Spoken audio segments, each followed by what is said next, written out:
जय श्री राम मित्रों, स्वागत है आपके अपने चैनल उमेश कॉपी ब्लॉग्स में। तो मित्रों, आज कथा लेकर के आया हूँ रामायण की यह कथा आरण्य कांड की है। और चित्रकूट में माता सीता को सुंदर मृग रूप मिल जाते हैं और माता सीता की हरण हो जाती है। आइए सुनते हैं यह कथा दोहा चौपाई के साथ।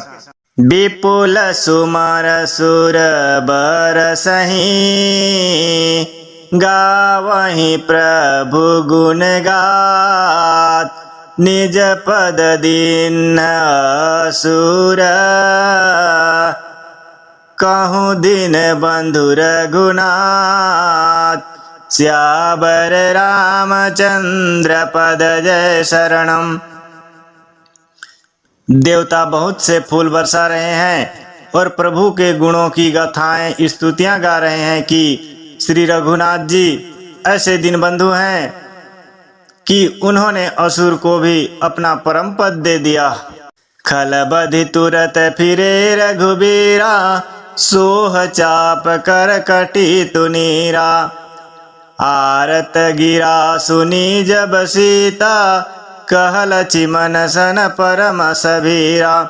दुष्ट मारीच को मारकर श्री रघुबीर तुरंत लौट पड़े। हाथ में धनुष और कमर में तस्कर शोभा दे रहा है। इधर जब सीता ने दुखित वाणी मरते समय मारीच की हाय लक्ष्मण की आवाज सुनी तो वे बहुत ही भयभीत होकर लक्ष्मण जी से कहने लगी, जाहु बेगी संकट अतिव्रता लक्ष्मण बिहसी कहाँ सुनु माता। भ्रिकुटी विशाल सृष्टि लय होहि सपने हो संकट पर की सोई। तुम शीघ्र जाओ, तुम्हारे भाई बड़े संकट में हैं। लक्ष्मण जी ने हंसकर कहा, हे माता सुनो, जिनके भ्रिकुटी विशाल और भौं के इशारे मात्र से ही सारी सृष्टि का लय प्रलय हो जाता है, वो श्री राम क्या कभी स्वप्न में भी संकट में पड़ सकते हैं? ऐसे लक्ष्मण जी कहने लगे। मरम बचन जब सीता बोली हरि प्रेरित लक्ष्मण डोली बन दिशि देव सौंपी कह काहू चले जहाँ रावण ससिराहू। इस पर जब सीता कुछ मर्म वचन हृदय में चुभने वाली वचन कहने लगी, तब भगवान की प्रेरणा से लक्ष्मण जी का मन भी चंचल हो उठा। वे श्री सीता को वन और दिशाओं के देवताओं को सौंपकर वहां से चले जहां रावण रूपी चंद्रमा के लिए राहु रूप श्री राम थे।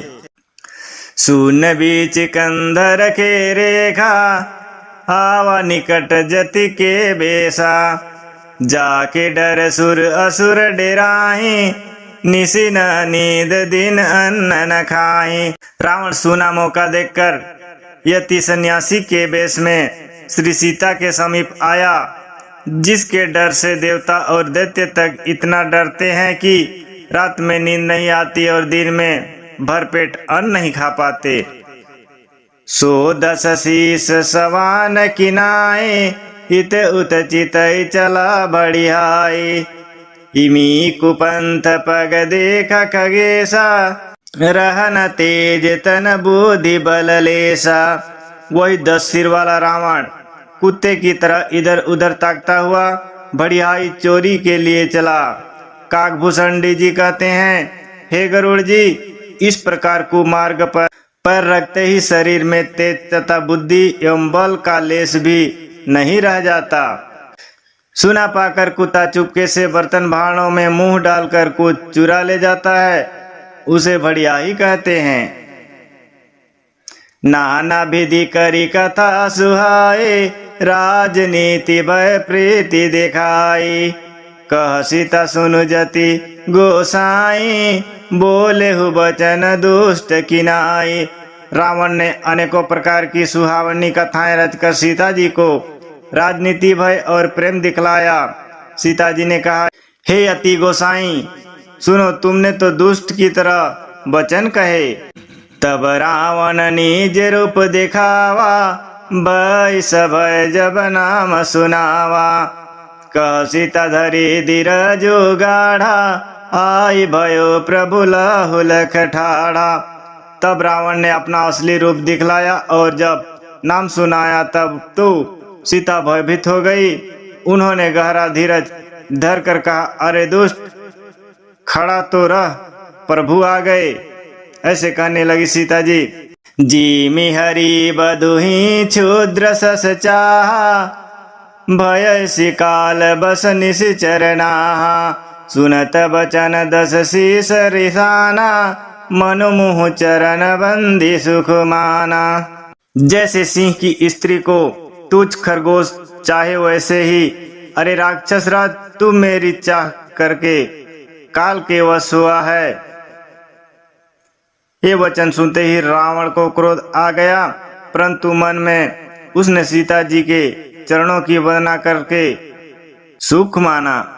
तो मित्रों, इसी बीच एक दुआ आया। तब तक के लिए वीडियो को लाइक कर दीजिए। चैनल में पहली बार आए हैं तो सब्सक्राइब कर लीजिए। धन्यवाद। क्रोधवंत तब रावण लिन्ह सिप्रथ बैठाई, चला गगन पद आतुर भय, रथ हाकी न जाय, चाबर रामचंद्र पद जय शरणम। फिर क्रोध में भरकर रावण ने सीता को रथ पर बैठा लिया और वह बड़ी उतावली के साथ आकाश मार्ग से चला, किंतु डर के मारे उसने रथ हाँका नहीं जाता। तो मित्रों, आज की कथा यहीं पर समाप्त करते हैं। मिलते हैं अगले कथा की ओर। तब तक के लिए हमें आज्ञा दीजिए। जय श्री राम।